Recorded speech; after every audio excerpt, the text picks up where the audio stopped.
अच्छा लवली, एक क्वेश्चन था हाँ। कि क्या लगता है आपको कि औरत को जो फ्रीडम मिलना चाहिए या फ्रीडम उनके पास 100% है या नहीं है, not in like as in financially, कि फाइनेंशियली फ्रीडम है तो चलो ठीक है, बट उनको किस तरह से फ्रीडम मिलना चाहिए लाइक।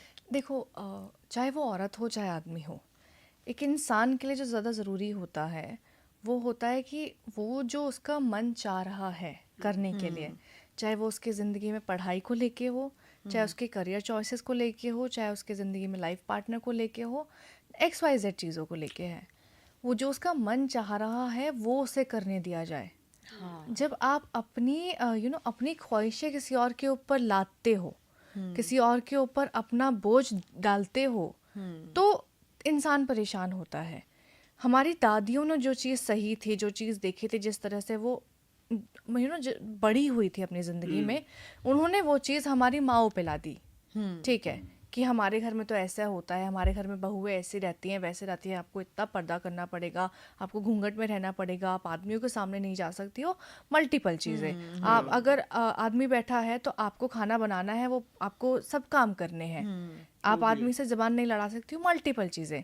जो हमारी दादी ने देखा, हमारी नानी ने देखा, वो हमारी माँओं पे डाला, हमारी माँओं ने हम पे डाला। ठीक है, क्योंकि वो उसी चीज़ से कैरी फॉरवर्ड हो गया पूरा। वो कैरी फॉरवर्ड हुआ। वो चाहे वो अच्छे संस्कार हो, चाहे वो उनके मन की फ्रस्ट्रेशन हो, वो सब कुछ हम अपनी पीढ़ी को देते जाते हैं। ये हमारी जिम्मेदारी है कि हम अपने आगे आने वाली जनरेशन को अपने एटलीस्ट बोझ तो ना दें, संस्कार दो, वैल्यू दो। जो आपने अपनी ज़िंदगी से फिलॉसफी सीखी हैं, जो आपने अच्छा बुरा हार्डवर्क सीखा है, अब उनको बताओ कि पैसा कैसे कमाया जाता है। लेकिन उनको ये मत बोलो कि पैसा कमाना ही सब कुछ है। अगर आप पैसा नहीं कमाओगे तो आपकी ज़िंदगी में आप कुछ भी मायने नहीं रखते हो। मतलब जीने लायक उन्हें बता दो, हाँ। प्रेशराइज नहीं करना है किसी चीज को। एग्जैक्टली। क्योंकि आजकल जो मेंटल हेल्थ का इशू चल रहा है ना, उसका सबसे बड़ा रीजन है कि प्रेशराइज करना, हाँ। किसी एक चीज को लेके पॉइंट आउट करना। और हर जगह पता है ये होता है कि जो हर फैमिलीज हो या फिर कुछ भी कोई भी कम्युनिटी है, उसमें ऐसी औरतें भी होती है जो बहुत टॉक्सिक होती है। हाँ। जो घर के लोग नहीं होते, वो बाहर के लोग होते हैं। काफ़ी बार ऐसा होता है कि आपकी हर चीज़ पे ध्यान देते हैं वो लोग, हर चीज़ पे आपको वो करते हैं कि इसने ये कर दिया, इसने वो कर दिया। उन चीज़ों पे क्या कहना चाहोगे? लाइक अगर आप हो एज अ औरत, शादी के बाद अगर आप कोई फैमिली में गए हो, तो आप क्या एक्सपेक्ट करते हो फैमिली से? देखो, शादी के बाद ना एक औरत पूरी कोशिश करती है उस घर को संभालने की, बनाने की। वो सारी जिम्मेदारियां उठाती है। वो बहू भी बनेगी, वो बीवी भी बनेगी, वो नंद भी बनेगी, भाभी भी बनेगी, वो सब काम करेगी, वो हर रिश्ते को निभाएगी।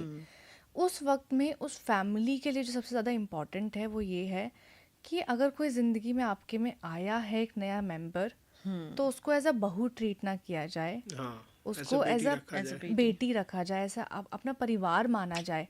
जब एक नया बच्चा पैदा होता है, हम कैसे उसको, मतलब कहते हैं ना कि हम अपना प्यार देने के लिए आ जाते हैं। हाँ। आप किसी का बच्चा अपने ज़िंदगी में लेके आ रहे हो तो वो डिज़र्व करता है कि वो उसको प्यार पूरा मिले। जैसे एक न्यूबॉर्न बेबी डिज़र्व करता है, वैसे ही एक वो बच्चा डिज़र्व करता है जो किसी और घर से आपके घर में आया I है, totally agree with you. आपका घर बनाने के लिए। तो फैमिली का जो एक मेन जो ज़रूरत है वो ये कि आप उस औरत को पहला इज्जत दो, दूसरा आप उस पर भरोसा रखो, उसके ओपिनियंस जानो। अगर आपको उसकी कोई चीज़ बुरी लग रही है तो उससे बात करो, उसको ब्लेम मत करो कि तुमने ऐसा कर दिया, तुमने वैसा कर दिया, तुम कहाँ से सीख के आ रही हो, तुम ये नहीं बोल सकती हो, हमारे घर में ऐसा नहीं चलता है। हाँ। वो तो है। उससे बात करो। अगर उसकी ज़िंदगी में कोई अच्छी चीज़ें हैं, उसके लाइफ की कोई अच्छी चीज़ें हैं, उसके कल्चर में कोई अच्छी चीज़ है, तो तुम वो अपनाओ। तुम्हारी ज़िंदगी में जो अच्छी चीज़ है तुम वो उसको दो। एक टू वे प्रोसेस होता है एक परिवार को चलाने एग्जैक्टली। का। वो तो है।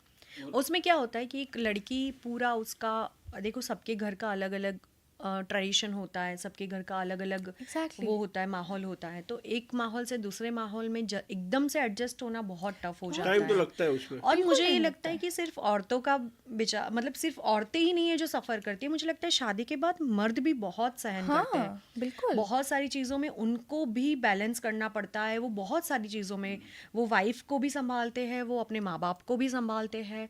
तो आदित्य, उसमें आपका क्या? एंड आजकल के पेरेंट्स का एक और थोड़ा सा जो है, बिकॉज हम देख रहे हैं बच्चे को वो उम्मीद करते हैं कि वो सुबह 8 बजे 4 बजे 5 बजे उठेगा एंड 10 बजे वो वापस घर आ जाएगा, कुछ भी हो, वो लेट नाइट अलाउ नहीं करते हैं। ठीक है, अब मैं लेट नाइट पार्टीज की बात नहीं कर रही हूँ, मैं लेट नाइट वर्क की बात कर रही हूँ कि ऐसा कौन सा काम है जो रात में हो रहा है।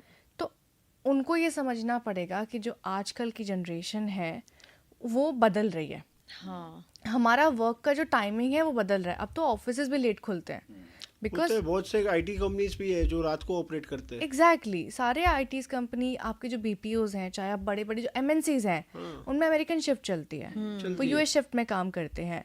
वो अब आप अगर रात को 3 बजे काम करके सुबह घर पे पहुंच रहे हो, मतलब आप उम्मीद ही नहीं कर सकते ना वो बंदा 5 बजे उठ के मंदिर जाएगा या पूजा पाठ करेगा। Not possible. तो आपके पेरेंट्स को ये समझना बहुत ज़रूरी होगा, आप लोगों को ये समझना बहुत ज़रूरी होगा कि उस जनरेशन को उस जनरेशन के हिसाब से समझाया जाए, उसको वक्त दिया जाए, समझा जाए, उस पर प्रेशर ना डाला जाए अपनी ख्वाहिशों का। शिव कुमार बटालवी साहब ने एक बात कही थी अपने इंटरव्यू